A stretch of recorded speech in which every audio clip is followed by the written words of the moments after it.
All right, appreciate y'all having me here today. I'm going to treat this very much like I do with my civic leagues. I go to every single one of my civic league meetings every single month. And I'll stand up there and I'll give them an update. And of course, I'll stop and answer any questions y'all have. So I'll do the same thing. It is campaign season. So I'm going to start from the beginning and tell y'all a little bit about myself. I did go to Virginia Tech. I studied urban affairs and planning. I'm a city planning nerd. That's how I got into this, all right? I went back, I looked at my old emails. When I moved back from law school, I moved back to Norfolk. The very first month that I moved into my house on Ruthven Road at Ward's Corner, I sent an email to the Civic League president of Ward's Corner. Very first month, I found the email last week. I said, Mr. English, I just moved in, I'd like to attend your Civic League meeting. And I've been going ever since. I did 10 years as the vice president of that Civic League, youngest guy there, as you can imagine. Did their website, all that stuff. But I just loved it. I love being involved. I love advocating for Ward's Corner. That led me to start a group called Ward's Corner Now, which really focused on the greater Ward's Corner area, not just the Ward's Corner Civic League. So you got Suburban Acres, Talbot Park, and everything around it. And the goal was, if you remember Ward's Corner 10, 15 years ago, it was, well, it was bad, right? Most of us weren't shopping up there. It was more dangerous than it is today. We'll get to that in a little bit. We tore down tons of dilapidated and blighted properties in the Texas streets over in Denby Park, which made a measurable crime difference in Ward's Corner in the business district, which allowed us to redevelop the business district. It brought in the Harris Teeter and the rest of that shopping center. And that I could talk about that for an hour, but it really came from a lot of the advocacy that me and my contemporaries 10 years ago put into it to try to make a difference up there. That filled a hole in my world because I'm practicing law, that's my job, but my hobby truly was city planning and engaging with the public. That led me to help, I helped with some campaigns in the city, learned a lot about that. I was appointed to the Planning Commission, which was my favorite job that I've ever had in my life. I spent 6 years in the Planning Commission, would go back in a heartbeat. It really was the meat and potatoes of zoning and planning for the future of the city and whether certain things should exist in certain areas, interacting with civic leagues, finding out what they want in their neighborhood and helping them get to that goal. So 6 years on the Planning Commission, learned a ton about zoning that I never would have learned otherwise. And then shortly thereafter, I was elected to City Council. I've been thoroughly enjoying my time on City Council. Don't get me wrong, it is a job. I will talk to anyone here who's interested in doing it, and they'll train you to take my job, but it is a job. Just like your job, some days it's not fun, other days it's the most rewarding thing you will do, okay? Let me talk to you about a few of the things that we are working on or have worked on recently in the city of Norfolk. Please stop me and ask any questions as we go through. Hot topic, let's start with it, crime, all right? Crime is up nationwide, crime is up in the city of Norfolk. If you look at our crime statistics, let's look at the data, our crime is not very different from what it was in 2016 and a few years before that. We benefited from a sharp reduction in crime in 17, 18, 19, and 20. It was great, but unfortunately crime is back up. Violent crime is not more than it was in 2016. Property crime, stolen vehicles specifically, is unfortunately significantly up. What are we doing about it? Well, my opinion, we've got to return to some law and order policing. As we all know, it's a tough time in the history of this country to be a police officer, and as a result, every locality in this country is having a hard time retaining and recruiting police officers.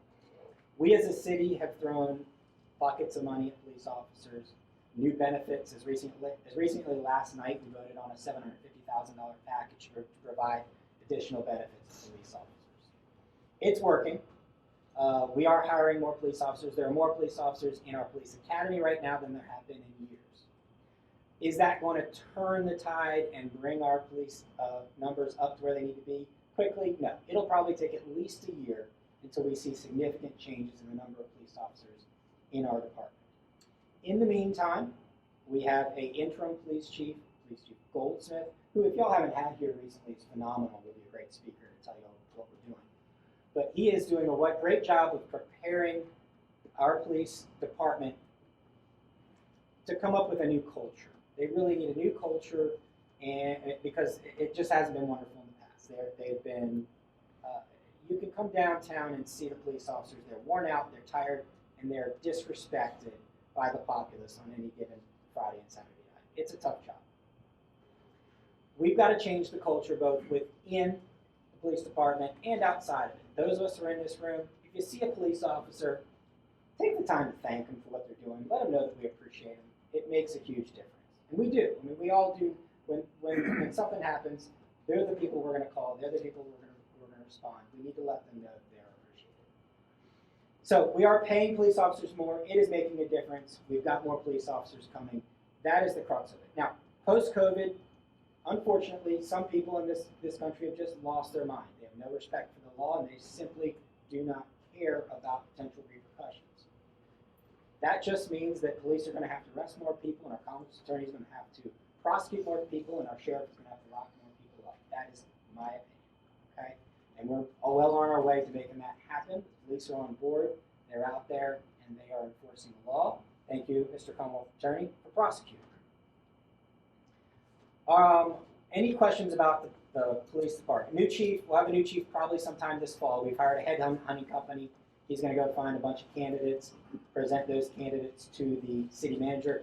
Council does not hire the police chief. Police chief is hired by the city manager.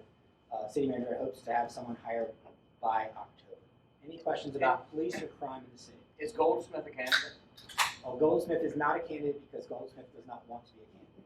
He's already put in for retirement. His last day working for the city is next summer. He's done that job. He's done it. So yeah, he didn't want to do the temporary job. We begged him. We pled with him, and we're lucky enough that he'd do it.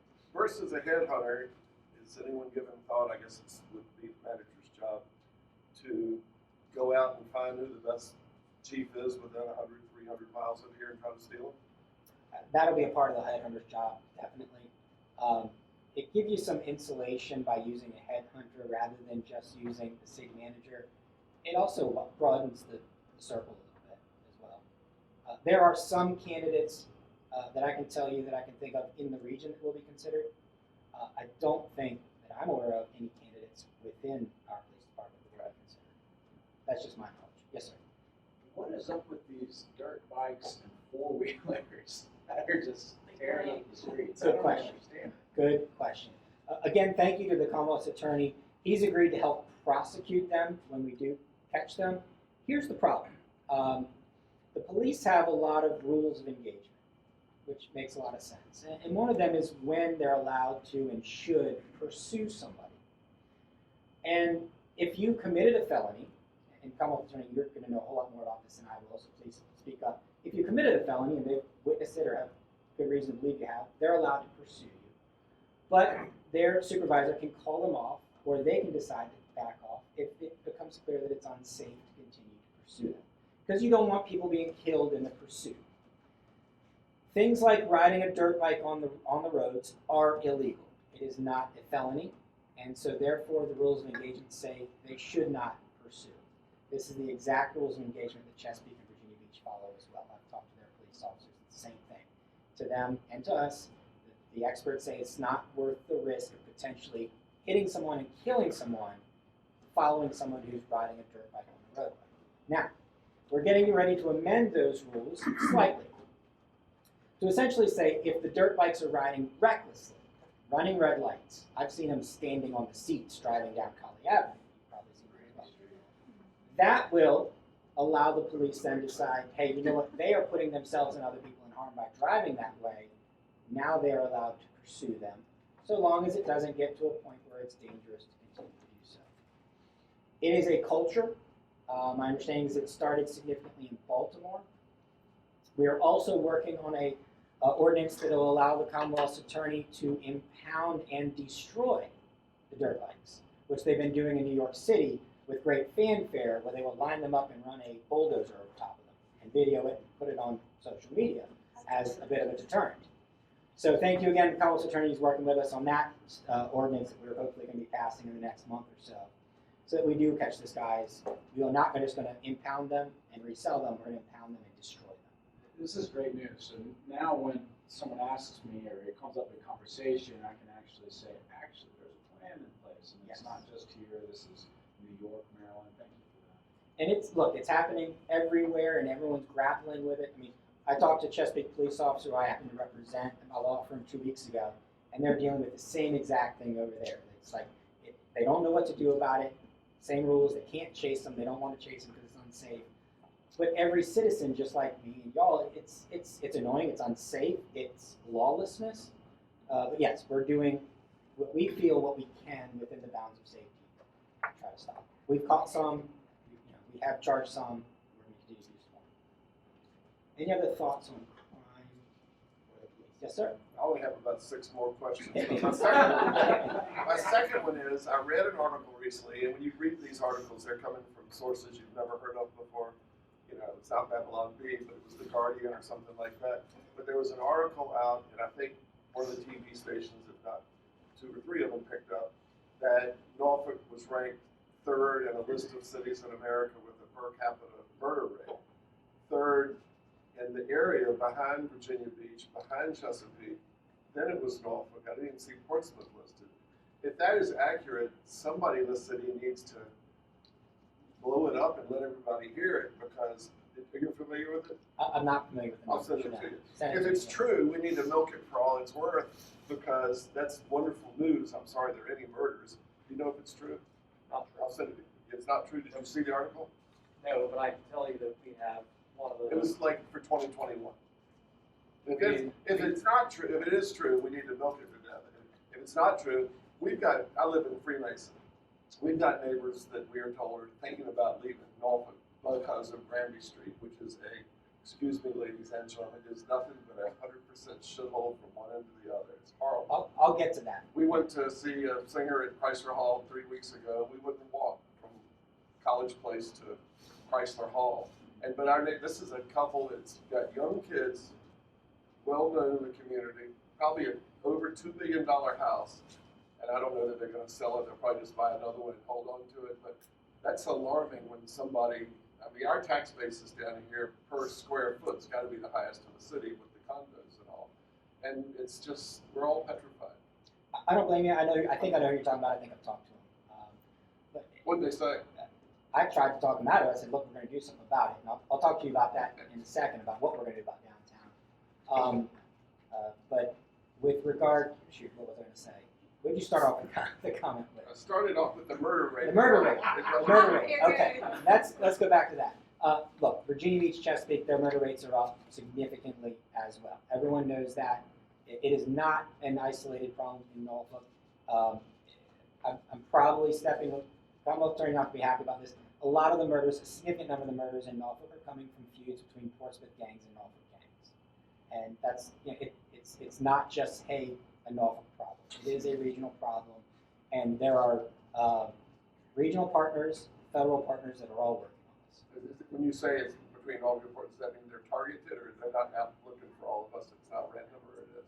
I would say that I cannot think of I can think of a recent murder that wasn't a specific target. Yeah. So is this Nothing random recently. Martin, is this the same, Huntersville, and what's the place in South Norfolk that's been going on for 5 years now, 6 years now, or however long? I mean, it's well known, the same game theory that's been going on. A lot of it is, and it's obviously it's fluid. One day they're teaming up with this gang to go get that gang, and once someone shoots one member of the team, they're going to go shoot someone on the other side of the team. So, yeah, that's Just seems to be a good victory in that. We fight the same war for correct. as long as I can remember. It's your show, Martin. I'm happy to jump in at any point. I just didn't want to steal your time. No, go ahead. If you want to explain, go ahead. You know more about that particular issue than I do. This is super frustrating, the whole part of it, because a lot of the homicides that we're seeing is people who are having disagreements over things that shouldn't even be a fist fight, let alone gunfire, and it's very hard to talk a teenager or a young adult out of shooting. A lot of the stuff that goes on downtown, it's not as if the person lives on Bush Street and is shooting on Granby Street. They could be coming from a completely other city and creating problems for us. So the gangs we have here aren't, they're not the ones who are like taking command and parole instructions from Los Angeles. It's loose affiliations of people from neighborhoods, like what Will's talked about.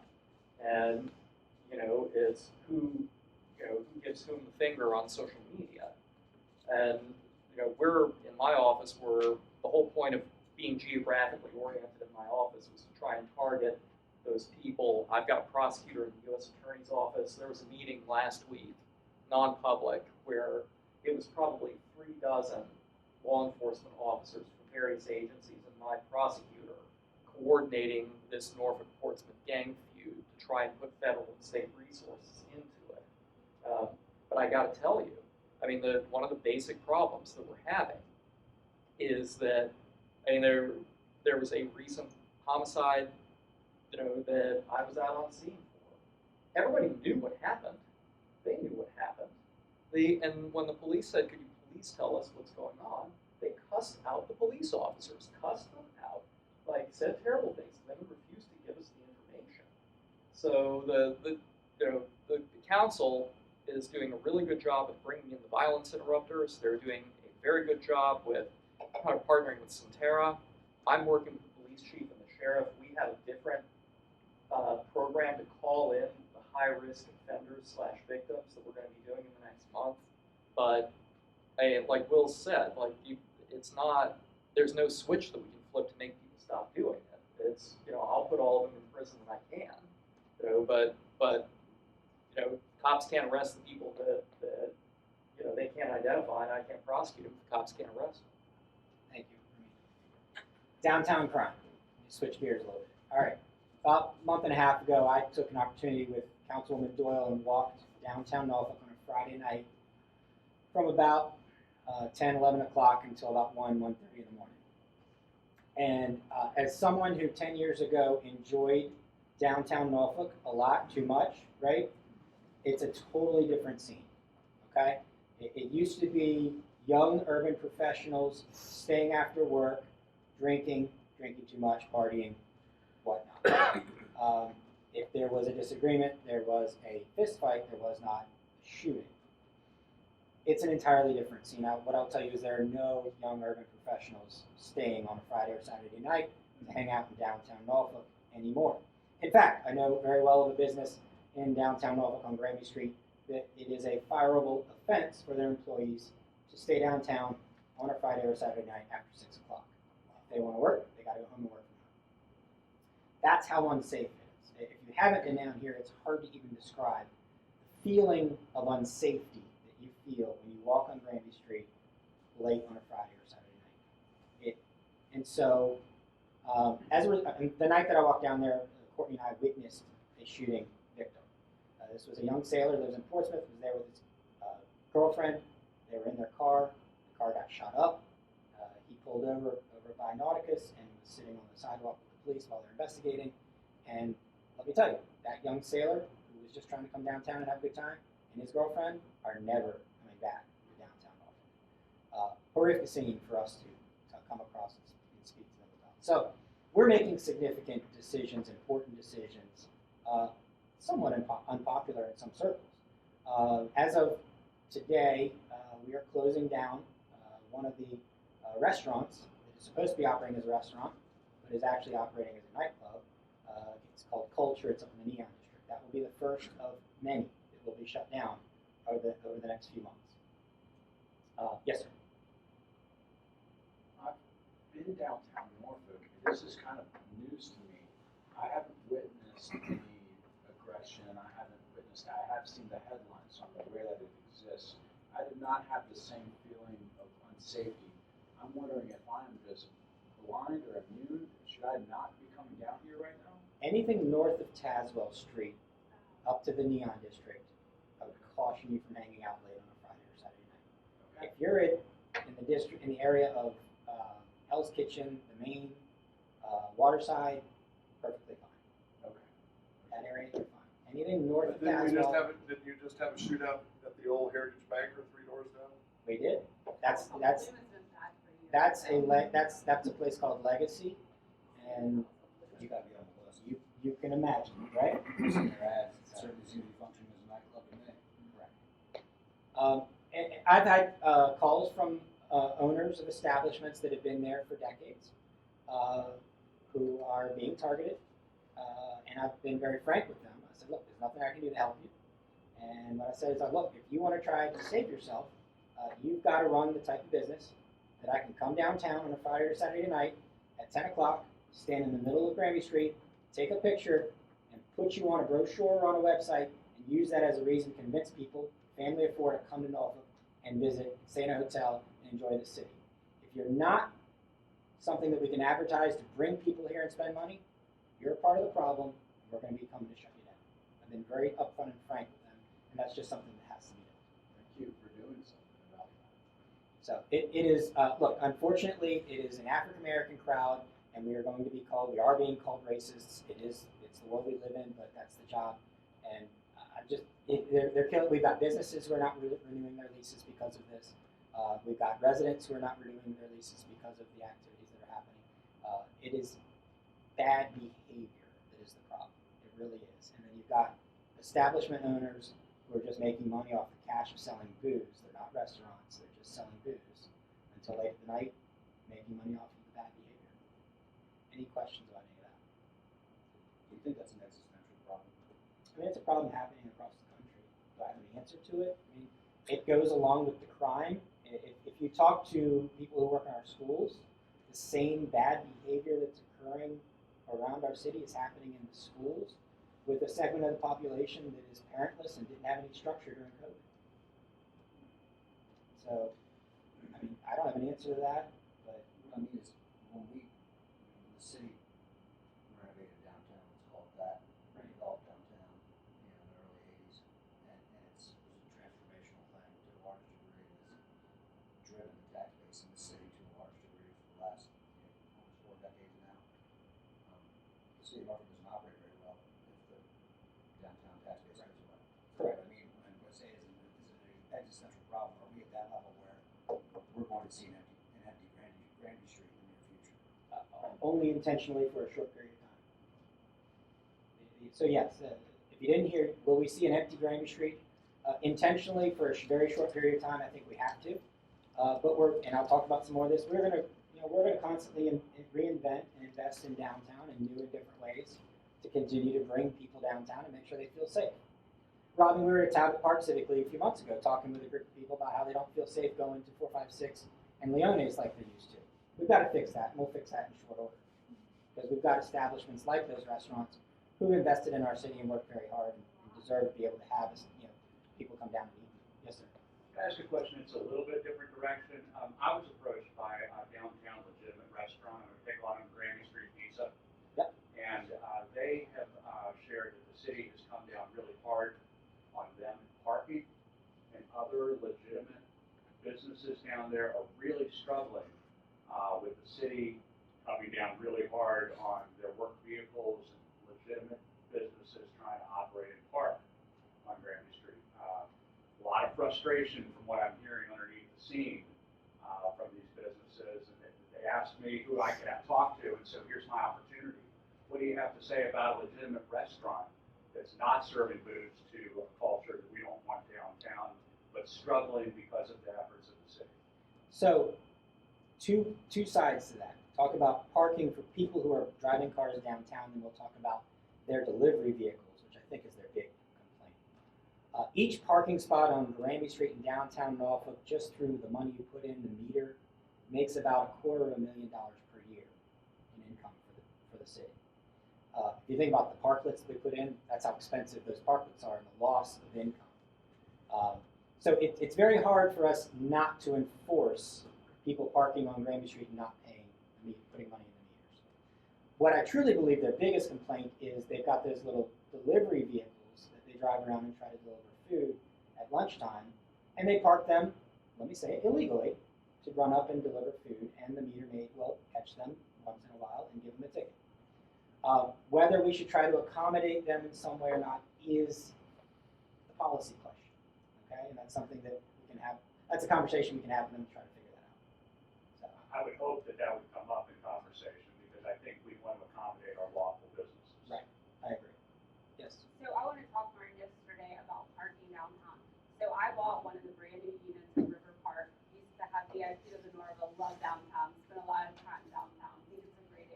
And I've gone to Selden Upstate for 10 or 12 years to get my eye exam. Went yesterday at 3:30, used the passport app, paid for my space. When I got an eye exam, my eyes are all dilated. I come out to a parking ticket. So I drove straight to Main Street, and I emailed Courtney about this last night. She got right back to me. So I'm not picking on you to resolve it, but it's an issue you need to be aware of. So my parking app shows I still have time on it. It's paid for. So I go in, and it's about 5 minutes before they close. The ladies in the parking office are rude. I'm a small business owner in Norfolk. My husband's a Norfolk fireman. They have to get the supervisor. This little man comes out. He says, yeah, I see it, but you need to dispute it and go online. There's nothing I can do, or you need to fill this piece of paper out. I'm like, take a picture of this. Like, I'm furious. I'm a CPA. I'm obviously busy. I'm working and listening to you. And they have to make a decision. They might not rule for you. Well, I blew my top. I'm like, you can't charge me a fine for something I paid for. It's obvious. Well, this is what you do. I said, well, give me your email address and I'll email you. But like, that doesn't make me want to come downtown. We barely come downtown. Like, we went to Gaslight recently. It was amazing, the restaurant and food. But like, it's a hassle to come to see Dr. Wallach, but I love her. She found an eye problem that probably saved my vision years ago. But I can go to another eye doctor, not pay to park, and I get a $35 ticket and jump through all these hoops to get my ticket resolved. I mean, I could have jumped across the plastic in the parking garage of those people yesterday. I agree it shouldn't happen that way, and I'm not going to step on Courtney's toes, but let me know if you need some help. But I mean, the parking out works. I park out here for these meetings. I've never had that not happen. You know, Yeah. and I showed it. He's like, I can see it, but you got to submit it. That's the process. Let me talk about a little bit more about what we're going to be doing downtown to try to turn things around. Okay, so clearly we're going to be attacking the bad actors, but we've got to bring some good actors in. So let's talk about the flood wall that we have received over $250 million from the federal government thus far. We're going to be building a new flood wall. We're all aware of the flood wall that we already have downtown. It's essentially over by Norfolk. Okay, that is a flood wall that's been there for 50 years. It was the same flood wall that was in New Orleans that failed. So that flood wall will not work. Army Corps of Engineers has come in with a new plan to build a new flood wall that they have since built in New Orleans that has worked in protecting that city. And it's going to go basically all around the city. So we're going to start by Broad Creek. It's going to protect Broad Creek. It's going to protect Chesterfield Heights. It's going to start at the casino. It's going to from the casino all the way around, all the way downtown, all the way through Freemason, all the way across the Hague, all the way into West End. Okay? All of downtown during a flood event from the sea, not from rain, we will have a wall that we'll be able to put up, close all the gates, and it will protect us. Hurricanes, it will protect us. It's all been designed by the Army Corps of Engineers, which has a higher standard than even FEMA has, which we're excited about. We have to come up with 35% of the cost. The federal government's paying the rest of it. We're working with the state right now to see if they can hopefully do all of that, if not a good portion of it. We're rocking and rolling. Construction will start within the next couple of years on the first phases of that. It'll take about 10 years to do the whole project. What I've told you so far is not the whole project. After it goes to West Ghent, it will pick up again at ODU by the Sailing Center, if you know where that is, and then you'll have a seawall that will go across the water all the way to the docks that will entirely enclose the Lafayette River. So during a storm, the entire Lafayette River will be closed off. It will have a gate that opens up, obviously, when there's not a storm so that boats can egress and ingress.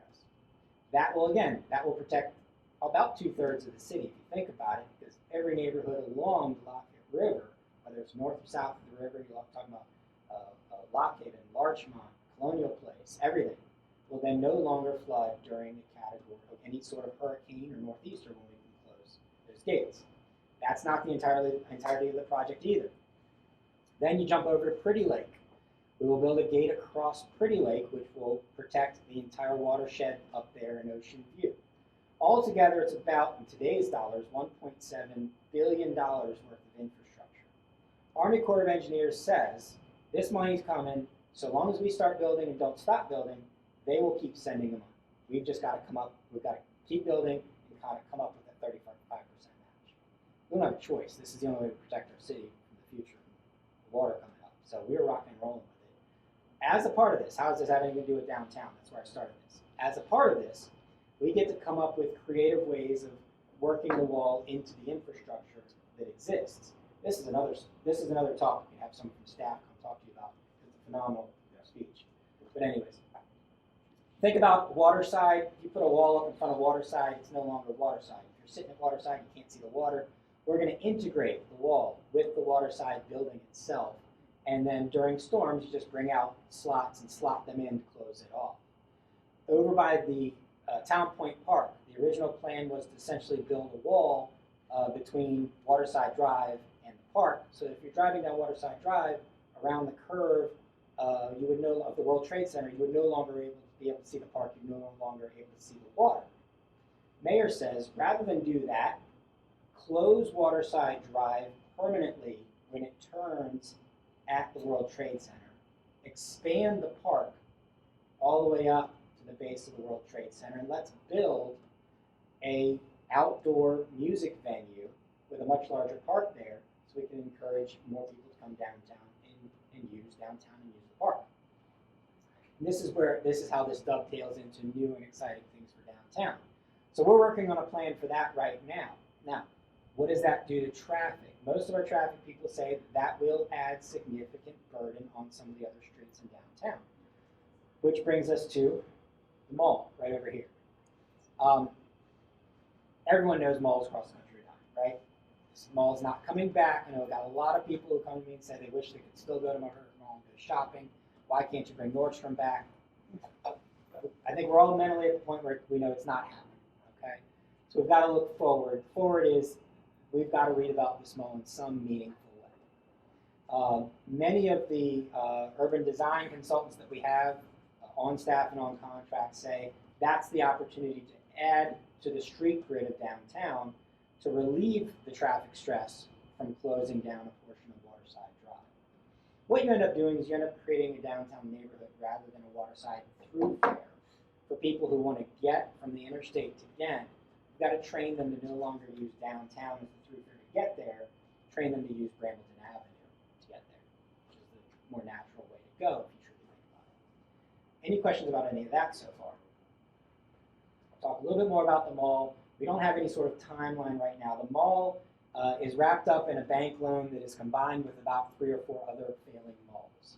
So we can't just simply go to the bank and say, hey, we want to buy this mall because the funding is all tangled up in multiple levels of funding with a bunch of other malls. We're working on it. We're going to try to do that. Everyone can assume that that's what we're trying to do. Whether we can make it happen quickly or not, I don't know. But we're working on that. And then we'll look forward to a new day there. While we're talking about malls, let's talk about Military Circle. You've seen in the news, we're closing down the Military Circle Mall as of the end of January. We had City Council last night.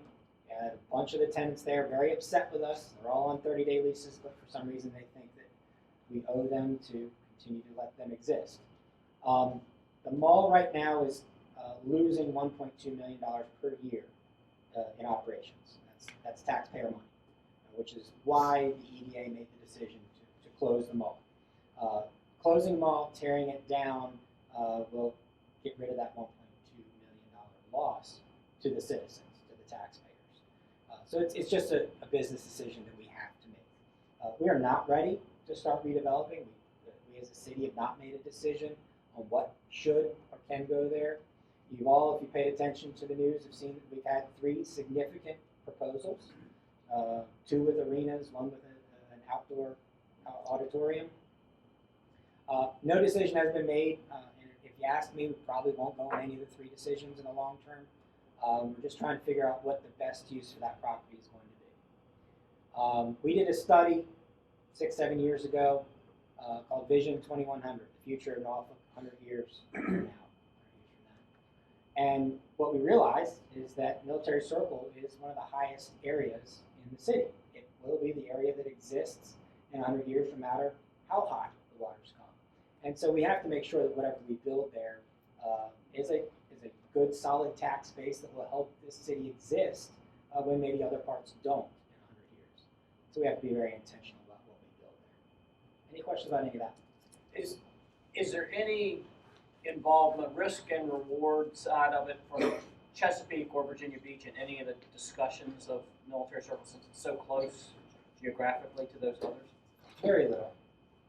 To be very frank, very little. Politics with Virginia Beach are not great. They rarely have been over the last few decades. Chesapeake's good to work with, but they've got a very different culture in their city than we do in ours. They're just getting to a point to start developing the Greenbrier area. And they're just not used to the type of development that we do in our city. We are very open to working with those two cities. Chesapeake, I think, is open to working with us. I don't think Virginia Beach is. We're still exploring our options. What really, you know off the top of your head what the demo costs are for military circle? I said it's gonna save 1.2 a year, but what's it gonna cost us upfront to get rid of it? Is it significant? 1 or 2 mil, I can't remember. Something like that. So a year worth, in a year worth, right, 2 years worth. Any other questions about the malls? Yes, sir. On average, where do you think the level of water is rising each year around here? I mean, I don't know. I mean, certainly that data exists. I don't know off the top of my head. Has there been any talk what Centerra's going to do out of military service? They have not told us what they're going to do. Who? Centerra. Centerra. So I don't know what they're going to do. I know a few years ago they were talking about moving some things around. I don't know where they are right now. Pandemic has made everybody reconsider office space, and they're still reconsidering office space. So I don't know. They've been moving this thing out there too. Talk about Centurion, she talk about optimal. Right. Yeah, the people, it looks like they need to take some space out of the Yes. It's me again. I spoke to my aunt on her 90th or whatever birthday. She lived at the dead end of Granby Street of that Dansman on the Bay condo. We were talking about the Paul Hospital closing down. I said, Betty, if you have a stroke or a bad incident, you're dead. Unless they take you to Hampton or Lee or whatever. And 3 days later, she had a massive stroke. And, what in the world? I mean, you're Colony Point, right? You're all a long way. Ocean View's a long way from a hospital or any kind of emergency type place.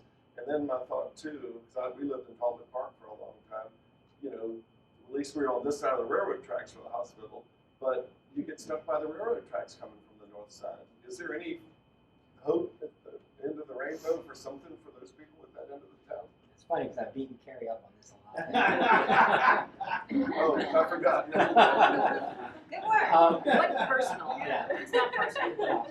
So, look, we've made that request of multiple hospital systems. Hey, can you put an acute care center somewhere north of the railroad tracks, north of the Ward's Corner railroad tracks, right? For that very, very reason.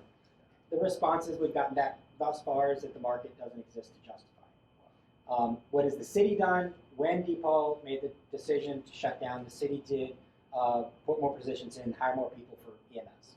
So we have more people in EMS because we are aware that the drives are going to be longer. We have to go to Willoughby.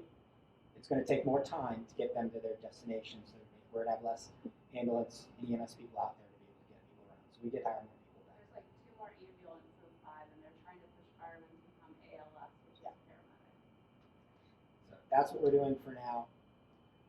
I don't think that it's likely that we're going to be able to convince anyone to open another hospital. Centerra, I don't believe can because of the competition rules in the state.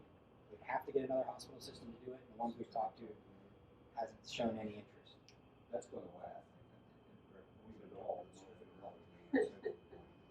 Okay. that is going away in The man, I can speak to that. Go ahead. The question of Centerra, don't see how to look at this. Centerra expansion, you guys know something. Yeah. We're pretty well covered. We have 2 hospitals here. The Tier 1, we're very fortunate. The Tier 1 hospitals, Norfolk General. We get all the acute, all that stuff comes to us. But I advise to you, if you have a mild concussion, mild cut, don't go to Norfolk General. That's the channel. Yeah. I have a question. Yes, sir. Follow up that quickly. Centerra to Messina. Hit me. That thing has to work. I think to me, it's I support it primarily not because of what revenue stream provides opportunity for people in that section of town. We have these federal projects, state projects. They drive because of funding, drive because of lack of field. If they want on page 1, we have an opportunity right here. Given where it is, next to the railroad station, given the expansion of the rails now for 3 trains a day,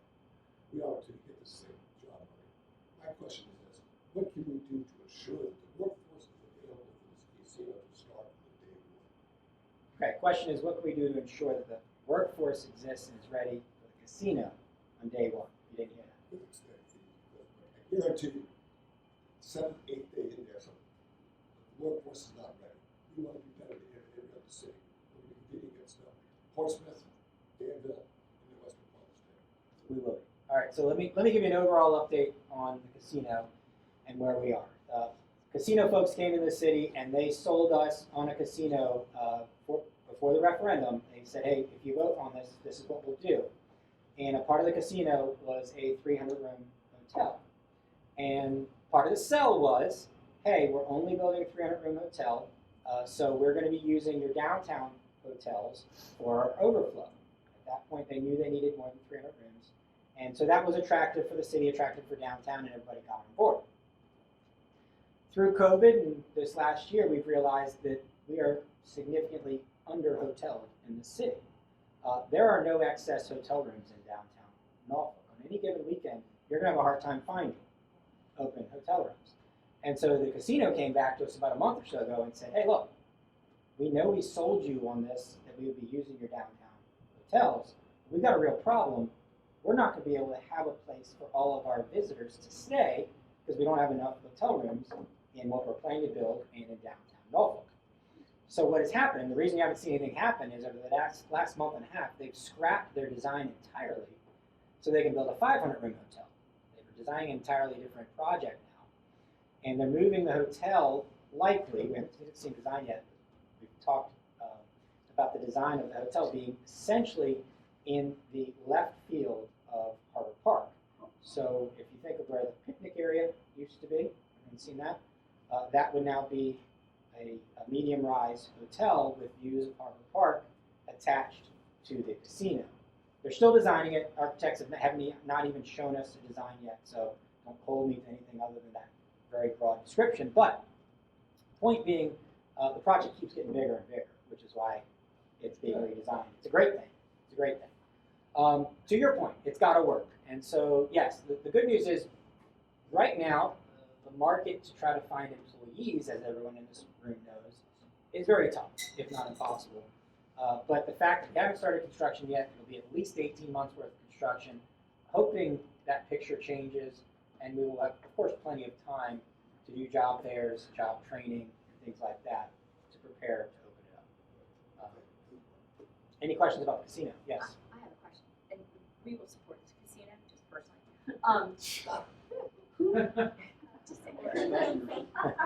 Who is staying in our hotel rooms on the weekend? Are we really full, or do we not have enough employees to maintain all the rooms, and thus they're not all open? And if we're full, where are those people going on Friday and Saturday night? They're full, and they're paying a much higher rate than they ever have. If you talk to Visit Norfolk, we could absorb 1,000 extra hotel rooms in Norfolk right now. Really? This market, the market being Norfolk and Virginia Beach, had the best hotel market during COVID of any city remotely close to our size across the country because of the drive market. So where are they spending their money? I mean, I don't know. I don't answer that. But our hotels are packed. We do not have enough hotel rooms. They keep telling us that over and over again. So, Convention center business? when there are conventions, it is. Her question is, yeah, what are they doing? Where are they going? Grammy Street. Seriously, go down Grammy Street. That's what I'm wondering. Are they on? Is that Go what back we're bringing culture. in? Go down Grammy Are Street. we You bringing in cannot move. that problem on Grammy Street with those hotels? When I stay, I do staycations at least a few times a year. I'll stay downtown at the Main.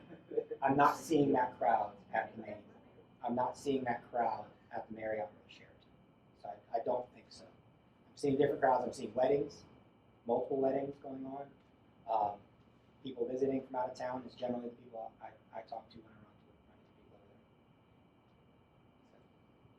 But I mean, I'm close to the general managers over there. I talk to them. They're booked, and they're charging outrageous prices for a Norfolk hotel. I mean, it's you're not getting hotel rooms over there in the hundreds or 200s. So is that we think maybe ripple effect from COVID?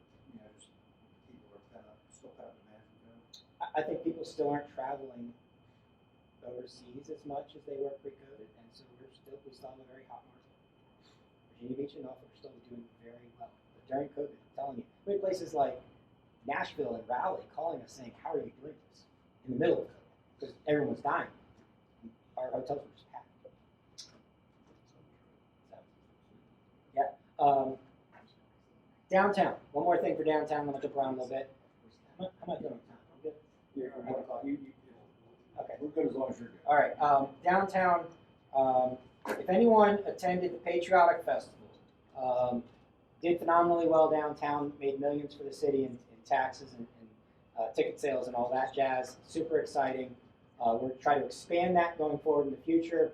All the agents who came in town from Nashville, it happened to be one of the nicest nights ever in Norfolk. You know, usually it's humid or raining or hot. It was not humid. It was beautiful. And they're like, geez, Norfolk, we got to do this every weekend. Yeah, so we had a 3-night, they want to do 4 nights in the future, so we're looking at expanding it. Next year, it's going to be inside scope, which is not as attractive as outside, but a lot less logistical nightmare of closing down Waterside Drive. But going forward, we're working on doing it at Harbor Park, which will allow us to bring in much larger acts, sell more tickets, make more money. This is a kind of a pet project of mine. As a city council person, all of us, every single day we get requests, spend more money on this, spend more money on that, and we just need to find more ways to make money so that we can have ways to spend money, and this is one of those ways. It's an easy, safe way to make a significant amount of money, and so I'm trying to expand this within our city. That is Do you assume expand. that we need less police enforcement when you bring the country bands? Just curious. No, I don't. For the big ones, we don't need less, but they pay for it.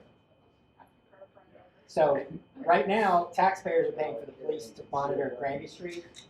The festival pays for the police to work the festival. They're off duty. So, they're doing Patriotic Festival. Enjoyed Norfolk so much they're going to start doing smaller acts as soon as November. They're going to start filling up the Opera House with smaller country acts, bring them in, doing intimate shows over there. So if you have anybody that's a country fan, look out for that. I'm not huge, but should be really cool. We're excited about that. All right, let me talk about, so I represent Ward 1. Ward's Corner, as I said earlier, is my baby.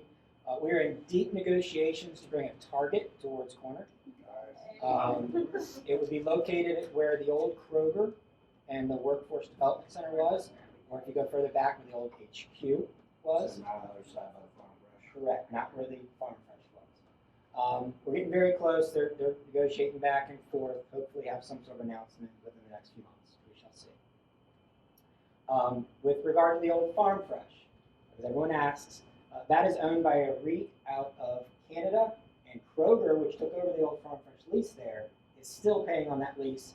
And I met with them, and they're very happy to continue receiving Kroger's payments. So it's about another 1.5 years left on that lease, 1 3/4 maybe. So So it was hopefully the something. idea to keep my grocery store from going in there so that they can keep everything in the shop. So doing that, you should all be aware, but if you're not, we're bringing in a competitor to Cox Communications. MetroNet is now offering service in some neighborhoods in the city. Not in mine. I'm upset about that, but they're coming. So heads up for that. They're faster internet than Cox currently provides to residential homes. Cox is also going far from that. They are. Cox is now trying to catch up, which is great. I want competition. Norfolk Fitness and Wellness Center, the old JCC on Newport Avenue. It has in many ways reached the end of its life as a physical building. So we're going to be constructing a brand new, I would say, regional rec center there, which will also include a library component. So we're excited about that. We're in the design phases of that, meeting with the neighborhoods and determining what type of uses they want there, and we're going to include that in the design. And if anyone who lives in my area, Ward's Corner, Lock Haven, Hampton Boulevard, and you don't know, we enacted an SMS system that will notify you when trains are coming. So if you don't know that, you just text Norfolk NFK train to 888-777. Let me know, I'll give that to you. Is that only the terminal, Hampton Boulevard That's the train? Hampton Boulevard crossing only. We're working on trying to get it to Ward's Corner. I need both. Okay, we need to work on. I need both. So Norfolk Southern, if anyone here from Norfolk Southern, they're not a good partner when it comes to this. But the port themselves are the ones that stepped up. They said, look, we can look out our door and tell you when a train's coming at Hampton Boulevard. So they're happy to do that for us. So they're the ones who've been interfacing with the center. What was that? NFK train, all one word, NFK train, and you text it to 888-777. All right, that is my list of things I wanted to go over with y'all. Anything else y'all want me to talk about? Yes, sir.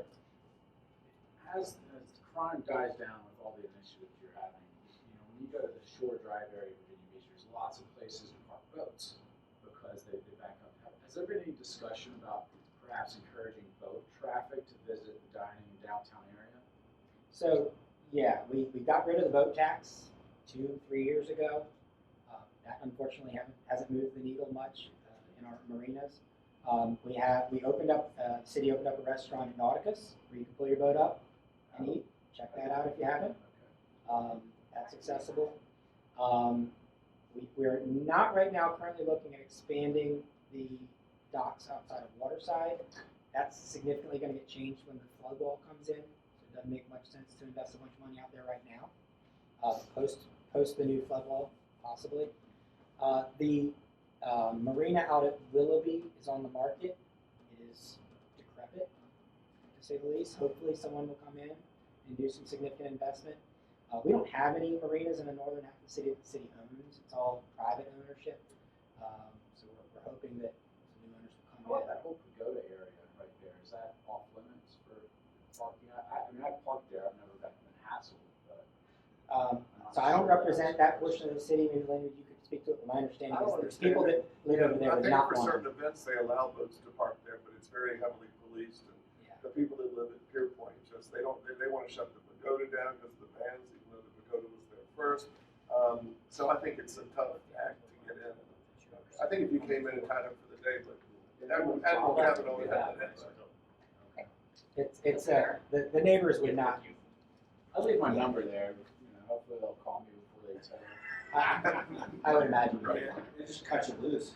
Yes, sir. Another flooding question. Obviously, you're aware of what's going on with the Hague. We live on the Hague. It's iconic. It's crumbling right in front of the Chrysler Museum. They're doing some work on that wall right now, but there's other spots that are just falling off into the water. What's the plan longer term for the Hague? So the answer to that is I don't know. Not that we don't have a plan, I just don't know. So I don't specifically represent the area, so Courtney Doyle or Andrew McClellan do. They probably know the answer to that question. The good news is, like I said, once we build the flood wall across the Hague, it really will be a protected area. So we'll be able to invest more in that area, is what I would think, and I'm looking forward to. Is that Hague area in front of the Chrysler Museum, is that early on the radar with the flood wall? Because you were talking about pretty extensive. The flood wall would actually go either on the outside or immediately on the inside of the Grambling Avenue Bridge. So that would shut off. So if the storm's coming in, gate goes down, pumps go on. So any water that falls into Ghent, drains into the Hague, gets pumped over the wall, and you no longer have a flooding problem. So all your properties around there, flood rate's going to go down, safer, less problems. Yeah, it's exciting. Great. Yeah. So when you mentioned the floodgate from the terminals to, I guess, to Larchmont, across the mouth of the Lafayette, what's the, how are you going to tie that into land there? It's all developed homes. Is there an eminent domain situation with that that's going to need to take place? They don't know. It'll be in the water. So People who live out there will look out into the water and see wall or probably big rocks. So it won't need to tie into land. It will not need to tie into land along that area, but it is going to affect their view, which is unfortunate. It'll also keep their property from flooding during hurricanes. Yes, sir. How's the DePaul project turning that into apartments? That's the way behind you. That's the way behind you. Meetings tonight, if you want to come. City League meeting on it tonight. Buddy will be there. But Buddy Adams has a contract for the property. It's contingent upon the rezoning. He's proposed apartments.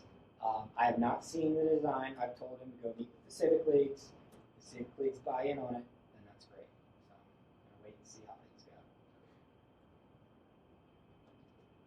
What's the ability, I mean, is that pretty easy rezoning to handle typically, since the rest of the neighborhoods are residential? It's not just residential because of the multifamily and very dense multifamily. So honestly, it's foreseeable that the residents would not be in favor of it, but we'll see. What are your other options too, is there a question? Right.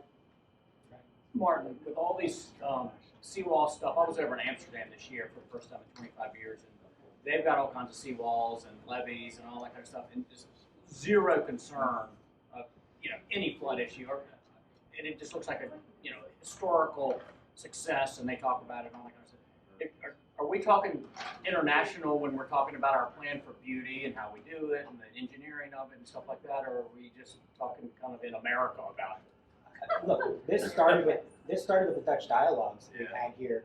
Geez, I don't know, it's been 10 years now, maybe. But yeah, it's certainly international. We've learned a lot from the lessons they've learned over there, and so that's what we're bringing here. And we've learned lessons here in our country. Like I said, we're going to reuse the design for the flood walls that worked with the most recent hurricanes in New Orleans that held the storms back. So, yes, sir. Two quick questions on things you didn't touch on. There's a lot of property that's being redeveloped just to the east. Here up against Highwater Drive. A very quick update on that. And second, what is Norfolk doing to position itself with the wind farm that's being built off the coast, and how are we going to take advantage of that? Great questions. All right. St. Paul's redevelopment that's happening on the other side of St. Paul's Avenue. Public housing. The federal government originally funded it. Federal government is no longer funding the construction of public housing. They're also not funding the redevelopment of public housing. Those buildings are past the end of their life. No human being in America should have to live in the conditions we're living in. Horrible buildings. You got like one receptacle per room. You got flooding outside that's horrible. So the decision was made. We're going to tear it all down and redevelop it. We're in that process. We've talked to people who've moved out of public housing. They're all getting vouchers to go live in other places. You take that voucher to any landlord in America. Doesn't have to be in Norfolk. Can be in the state, out of the state, Texas, wherever. Take that voucher with them, go live wherever they want. If there's a gap after the voucher, they make up the difference in the gap. You can go live anywhere they want. Every single one of the people that we've talked to afterwards, if we say, hey, would you rather come back and live in the unit you were living in or live where you're currently living, they're universally saying they'd rather live where they're living. It's horrible conditions. So that's a phenomenal success on the human scale right now. Now, the redevelopment scale, that's just getting started. You're going to have apartments. We're going to try to reimagine and redevelop Church Street over there to have a bit of a business corridor, which we're excited about now as well.